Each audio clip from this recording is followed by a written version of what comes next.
ভিজনে দেখেন, ভিজনে দেখেন, ভিজনে দেখেন। হ্যাঁ হ্যাঁ হ্যাঁ, আলহামদুলিল্লাহ আলহামদুলিল্লাহ ভালো আছেন। সামনে ক্লিয়ার করেন ভাই একটু সামনে তাকান। এই মুস্তাকিম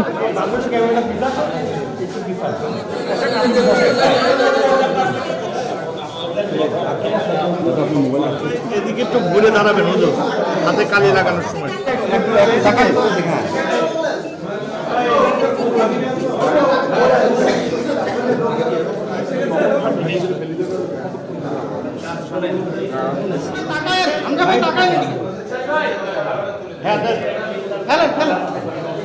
ভিজনে দেখেন, ভিজনে দেখেন, ভিজনে দেখেন। হ্যাঁ হ্যাঁ হ্যাঁ, আলহামদুলিল্লাহ আলহামদুলিল্লাহ।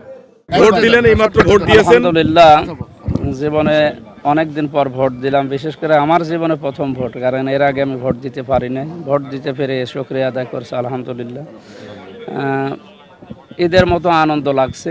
আশা করছি ঈদের আনন্দ নিয়ে আজকের নির্বাচন হবে ইনশাআল্লাহ। সবাই যেন স্বতঃস্ফূর্তভাবে ভোট দিতে পারে সেই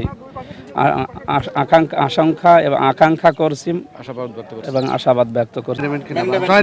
জনগণের রায় আমরা মেনে নেব। এখন 142টা কেন্দ্র আছে, আমি সব জায়গায় যাব এখন থেকে একেবারে। হ্যাঁ, সব জায়গায় এজেন্ট আছে, আমাদের সব জায়গায় এজেন্ট দেওয়া আছে। নির্বাচন এখনো পর্যন্ত সংখ্যামুক্ত দেখছি। রাতের বেলা কিছু ঘটনা বিচ্ছিন্ন ছিল, ওগুলো যেন দিনের বেলায় পুনরাবৃত্তি না ঘটে। টাকা পয়সা ছড়ানোর কিছু প্রভাব আমরা দেখেছি ভিডিওতে। জামাত ইসলামী বাংলাদেশ টাকা পয়সা ছড়া, এটা আমার বিশ্বাস হয় না। এগুলো আমাদের বিরুদ্ধে একটা ষড়যন্ত্র। আমরা চাই না কেউ টাকা পয়সা ছড়াক, অন্য যে কোনো দলেরই হোক। জয়ের ব্যাপারে আমরা 100% আশাবাদী ইনশাল্লাহ।